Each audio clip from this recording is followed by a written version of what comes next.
کہ مگر یہ جمجم والے جیسے اب ہم کو دھیرے دھیرے پتا چل رہا ہے آپ کے تھرو، آپ جیسے ریکویسٹ بھیج رہے ہو کہ بھائی ہم کو ایسے پتا نہیں تھا مکہ کی اتنی یار اتنی زیادہ پہلے تو ہمیں پتا ہی نہیں تھا وہ مکہ میں سٹوری ہو گئی. کچھ ہے نہیں ہے، مطلب ہمیں کچھ بھی نہیں پتا. نہیں یہ تو پتا ہی تھا مکہ ہوتا ہے.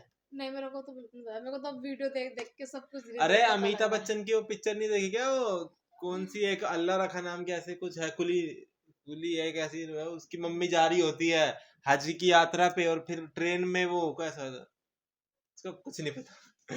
ہیلو گائز، میرا نام ہے شیم، میرا نام ہے انو. تو بھائی محمد سب کے لیے ٹھیک ہے، پارٹ 1 پہ ہم نے ریئیکشن دیا تھا اور پھر بولا لوگوں نے کمنٹ کیا کہ بھائی اس سیریز کو نا کنٹینیو کرو، ٹھیک ہے بہت پارٹ ہے ٹھیک ہے، اور ان کا سمجھانے کا طریقہ بھی ایسا ہے کہ ہم کو سمجھ میں بھی آیا بہت آرام سے، فاسٹ میں آرام سے. ہاں فاسٹ،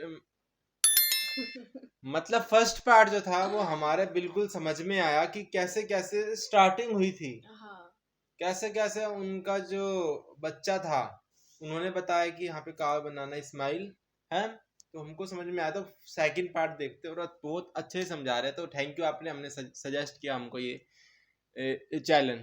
تو سٹارٹ کرتے ہیں ویڈیو. السلام علیکم دوستو، کیسے ہو؟ امید ہے کہ سب خیریت سے ہوں گے. اللہ آپ لوگوں کو ایسے ہی خوش رکھے. محمد سب کے لیے صلی اللہ علیہ وسلم کے ویڈیو سیریز کا یہ دوسرا حصہ یعنی پارٹ 2 ہے.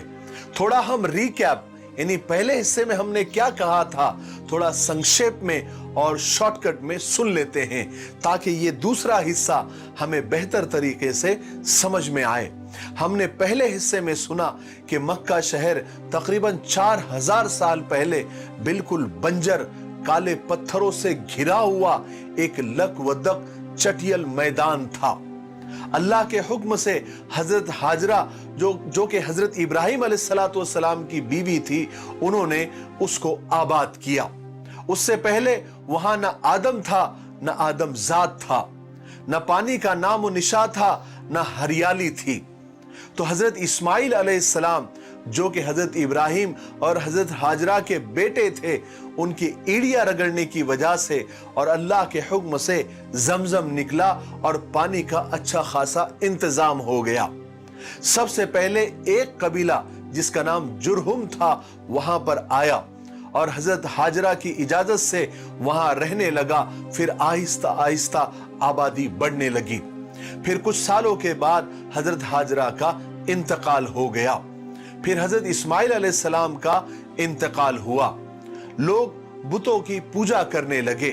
ایک وقت ایسا آیا کہ کعبہ میں بت ہی بت رکھے ہوئے تھے، لیکن کعبہ کے جو ٹرسٹی تھے، جو متولی تھے، وہ بنو اسماعیل یعنی اسماعیل علیہ السلام کی اولاد میں سے ہی تھے. چلیے اب آگے سنتے ہیں. ہوا یہ کہ وقت کے ساتھ ساتھ آہستہ آہستہ کعبے کے ٹرسٹیوں میں جھگڑے ہونے لگے اور چھوٹی موٹی جنگیں بھی ہونے لگی. جیسے آج کل مسجدوں کے ٹرسٹیوں میں متولیوں میں جھگڑے ہوتے ہیں، ٹرسٹی بدل جاتے ہیں یا پھر الیکشن ہو کر متولیان بدل جاتے ہیں. اس زمانے میں جس کی طاقت زیادہ ہوتی تھی وہ اپنی طاقت کی زور پر کعبے کا ٹرسٹی بن جاتا تھا. پھر کعبے کی چابیاں اس کے پاس ہوتی تھی، پھر اس کی حکومت آ جاتی تھی. وہ جسے چاہتا انٹری دے دیتا اور جسے چاہتا نو انٹری کر دیتا. سب سے پہلے یہ چابیاں بنو اسماعیل یعنی اسماعیل علیہ السلام کی اولاد کے ہاتھوں میں ہی تھی. پھر اس کے بعد بنو جرہم کے ہاتھوں میں آئی، پھر عمالقہ قبیلے کے ہاتھوں میں آئی، پھر بنو خزاعہ کے قبضے میں آئی. یہ سب قبیلوں کے نام ہیں، ان سب کے ترجموں میں یا اس کے میننگ میں آپ نہ پڑھیں. پھر بیت اللہ یعنی کعبے کی الگ الگ خدمتوں کا، سیواؤں کا ڈپارٹمنٹ بنا. جیسے آج کل منترالے بنتے ہیں نا، ہر الگ الگ کام کے، ہر کام کے الگ الگ منترالے، الگ الگ منصب تھے. جس کو جو بھی خدمت یا ڈپارٹمنٹ یا منترالے ملتا وہ خود کو بڑا خوش نصیب سمجھتا. ان سب عہدوں کو عربی میں مناصب کہتے ہیں اور ایک خدمت کو منصب کہتے ہیں. ان سب خدمت میں ایک بہت بڑا ڈپارٹمنٹ جس کو عربی میں منصب سقایا یعنی پانی پلانے کی خدمت، جس کو آج کل کی زبان میں جل وبھاگ یا پانی پروٹھا بھی کہہ سکتے ہیں، जिसकी जिम्मेदारी होती थी कि हाजियों के लिए ठंडे पानी का इंतजाम करना। अब पानी के इंतजाम करने की जरूरत क्यों पड़ी, क्यों यह डिपार्टमेंट बनाना पड़ा? इसलिए कि जमजम का कुआं इन झगड़ों की वजह से बंद हो गया था। क्यों बंद हो गया था और कैसे बंद हो गया था? उसकी वजह यही सब झगड़े, काबे के ट्रस्टी बनने के और मक्का के सरदार बनने की चक्कर में जब बनी जुरहुम की लड़ाई एक कबीले बनु खुजा से हुई तो उन्होंने ये कुआं मिट्टी डाल डाल कर पाट दिया, यानी बंद कर दिया। और बनी जुरहुम ने मक्का से भागते भागते बैतुल्लाह का कुछ कीमती सामान चुपके से उस कुएं में डालकर मिट्टी से बंद कर दिया और जमीन दोष कर दिया, जैसे वो कुआं था ही नहीं। उसके बाद मक्का में पानी की बड़ी मुश्किल हो गई, इसलिए लोगों को मक्का के बाहर से पानी लाना पड़ता था और जब हाजी आते थे तो पानी की जरूरत पड़ती थी।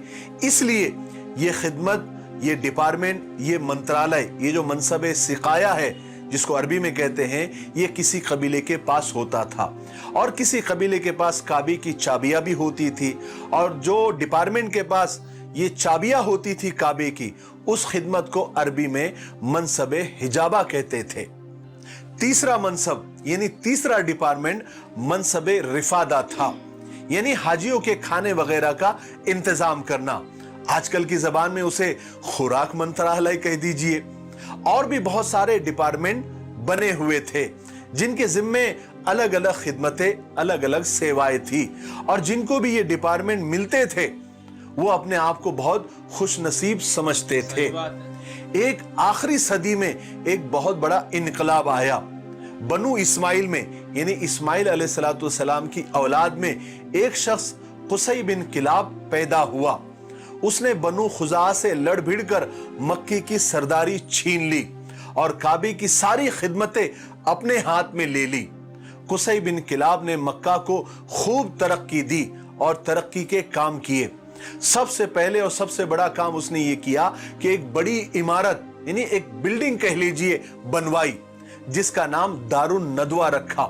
इससे पहले मक्का में कोई पक्की इमारत नहीं थी, सब खीमों में और तंबू में रहा करते थे।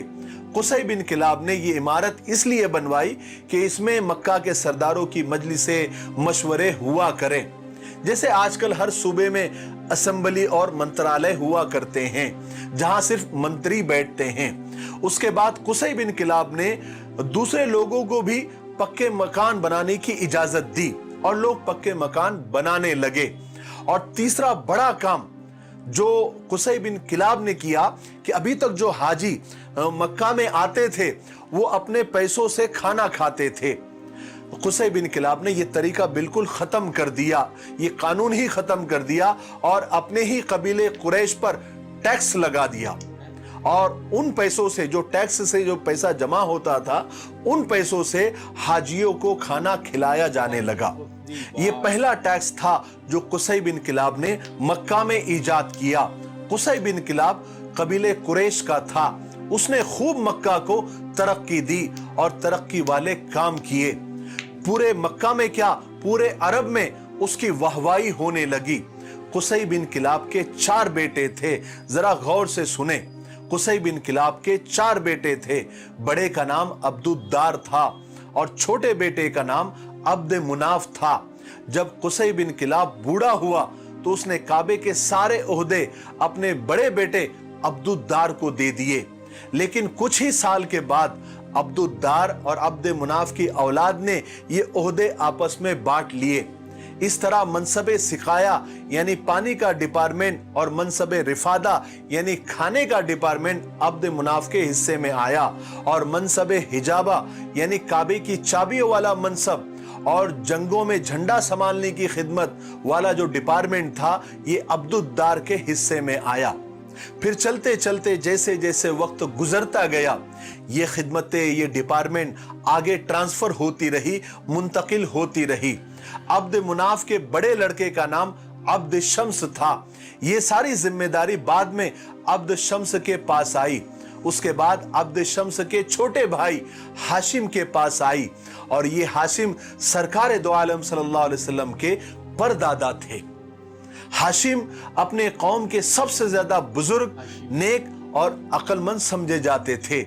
उनकी शराफत, उनकी सखावत बहुत मशहूर थी। उन्होंने भी मक्का की तरक्की के लिए बहुत काम किए और दूसरे मुल्कों से यानी दूसरी कंट्री से जो बिजनेस के मुआहदे एग्रीमेंट होते थे वो किए, जिसे आजकल की जबान में इंपोर्ट एक्सपोर्ट कहते हैं। इससे मक्का की शोहरत को चार चांद लग गए और हाशिम ने एक कानून ये भी बनाया कि मक्का से हर साल 2 बड़े तिजारती काफले यानी बिजनेस टूर बाहर जाएंगे। एक काफला, एक टूर सर्दियों में यमन जाएगा और दूसरा काफला गर्मियों में मुल्क शाम जाएगा। इस फैसले से मक्का वालों को बहुत माली फायदा हुआ और सब खुशहाल हो गए। और हाशिम के बाद ये सारे डिपार्टमेंट हाशिम के बेटे अब्दुल मुत्तलिब के पास आए, क्योंकि ये हाशिम के बेटे थे और सरकार दो आलम सल्लल्लाहु अलैहि वसल्लम के दादा थे। दरअसल ये इनका हक भी था। अब्दुल मुत्तलिब हाशिम की तरह ही बहुत सखी और बहुत नेक थे, कभी शराब को हाथ नहीं लगाते थे और ये उस वक्त के लिए बहुत बड़ी बात होती थी। मक्का वालों को पानी की बहुत तकलीफ थी क्योंकि जमजम का कुआं भी बंद था। ये कुआं सैकड़ों साल पहले बनु जुरहुम बंद करके गए थे, जैसे मैंने आपको पहले बता दिया। अब लोग तो ये भी भूल गए थे कि यहां कोई कुआं भी था। एक रात हुआ ये कि अब्दुल मुत्तलिब रात को सोए और ख्वाब में देखा तो एक शख्स पुकार पुकार कर और चिल्ला चिल्ला कर अब्दुल मुत्तलिब से कह रहा था कि जाओ जमजम का कुआं खोद डालो, जाओ जमजम का कुआं खोद डालो। तो अब्दुल मुत्तलिब ने ताज्जुब के साथ ख्वाब में ही उस पुकारने वाले शख्स से पूछा कि ये जमजम क्या है। तो उसने बताया कि एक कुआं है और वो फलाने जगह पर है, तुम सुबह उठकर वहां पर जाओ, वहां तुमको एक कौवा ठोंगे मारता हुआ नजर आएगा। और उसके बाद अब्दुल मुत्तलिब की आंख खुल गई। सुबह होते ही अब्दुल मुत्तलिब हरम पहुंचे, यानी जो जगह ख्वाब में बताई गई थी वहां पहुंचे, वो जगह हरम में थी।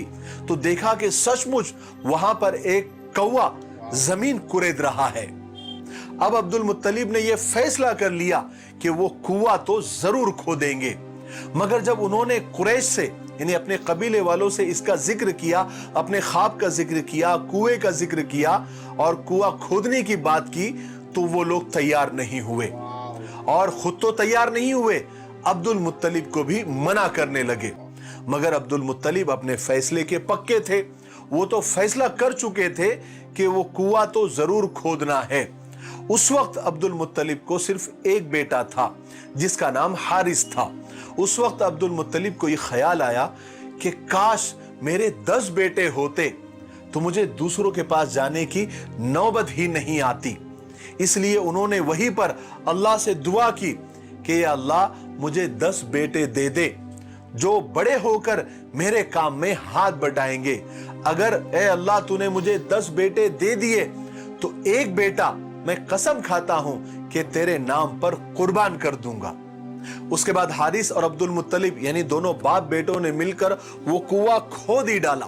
बहुत मेहनत की, लेकिन कुआं खोदते खोदते उनको कुछ सोने का सामान भी मिला। जो मैंने आपको पहले बताया था कि जो कबीले बनु जुरहुम था वो मक्का से भागते हुए उन्होंने कुछ कीमती सामान काबे का उस कुएं में दफन करके मिट्टी से उस कुएं को जमीन दोज कर दिया था। तो इस वक्त अब्दुल मुत्तलिब को कुआं खोदते वो सारा सामान मिला।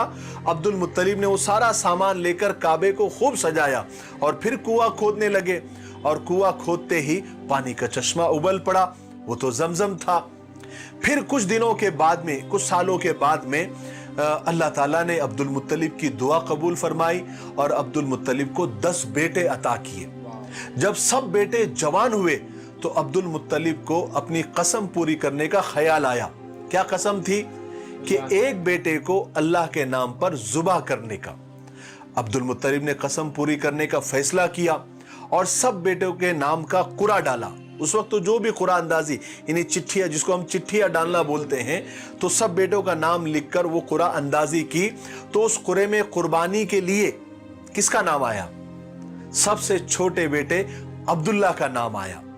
اور یہ عبداللہ سرکار دو عالم صلی اللہ علیہ وسلم کے والد تھے، ابو تھے۔ اب ویڈیو کافی لمبا ہو رہا ہے، اس لیے آج ہم دوسرے حصے میں یہیں پر رک جاتے ہیں۔ اس کے آگے ہم اس کے آگے کی باتیں، اس کے آگے کے واقعات آپ کو تیسرے حصے میں انشاءاللہ بیان کریں گے، تو آپ تھوڑا سا انتظار کریں، انشاءاللہ بہت جلد ہی تیسرا حصہ آپ کے سامنے حاضر ہوگا۔ تب تک آپ اس ویڈیو کو دیکھیں۔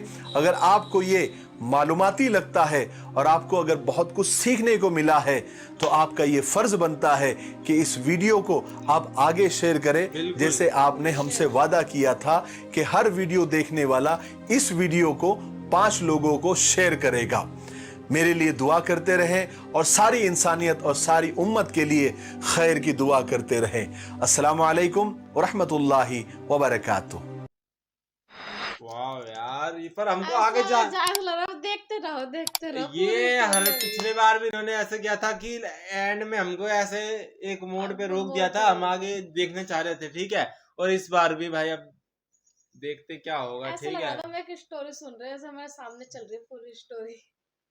وہ سنانے کا طریقہ ایسا ہے ان کا کہ کھو جائے بندہ، ٹھیک ہے، بھول جائے ریاکشن دے رہے۔ آپ سوچ رہے ہو کہ ہم زیادہ کچھ کر کیوں نہیں رہے بھائی، ہم ڈوب گئے اس کے اندر۔ ہم تو ایسا لگ رہا ہے بس ایک فلم سی دیکھ رہے ہیں۔ جم کا ہم کو پتا نہیں تھا کہ اتنی ایسی مطلب سٹوری ہوگی یار، کہ غصے میں لوگوں نے بھر بھی دیا تھا وہ آپس کی لڑائی میں یار، یہ کنواں ہی مطلب بھر دیا، بتاؤ۔ یہ بہت اچھا لگا سن کے، مگر یہ جم والے جیسے اب ہم کو دھیرے دھیرے پتا چل رہا ہے آپ کے تھرو، آپ جیسے ریکویسٹ بھیج رہے ہو کہ بھائی ہم کو ایسے پتا نہیں تھا مکہ کی اتنی یار، اتنی زیادہ پتا ہی نہیں تھا وہ مکہ سٹوری میں ہوگی۔ کچھ ہے نہیں ہے، مطلب ہمیں کچھ بھی نہیں پتا۔ نہیں یہ تو پتا ہی تھا مکہ ہوتا ہے۔ نہیں میرے کو تو بالکل نہیں، میرے کو تو ویڈیو دیکھ کے سب کچھ۔ ارے امیتابھ بچن کی وہ پکچر نہیں دیکھی کیا، وہ کون سی ایک اللہ رکھا نام کی ایسے کچھ ہے، کلی ایک ایسی، اس کی ممی جا رہی ہوتی ہے حج کی یاترا پہ، اور پھر ٹرین میں وہ کیسا ہوتا، اس کو کچھ نہیں پتا، ٹھیک ہے۔ اب تو پتا چل رہا ہے نا، ڈیٹیل میں پتا چل رہا ہے، وہ تو ڈیٹیل میں پتا لگ رہا ہے بہت اچھے سے۔ تو تھینک یو، آپ نے اپنے کمنٹ کیا، ٹھیک ہے۔ اور سبسکرائب کرو بھائی پلیز، تھوڑا چینل کو بوسٹ کرو، اور اگر آپ کو سبسکرائب کرو، ٹھیک ہے، بائے۔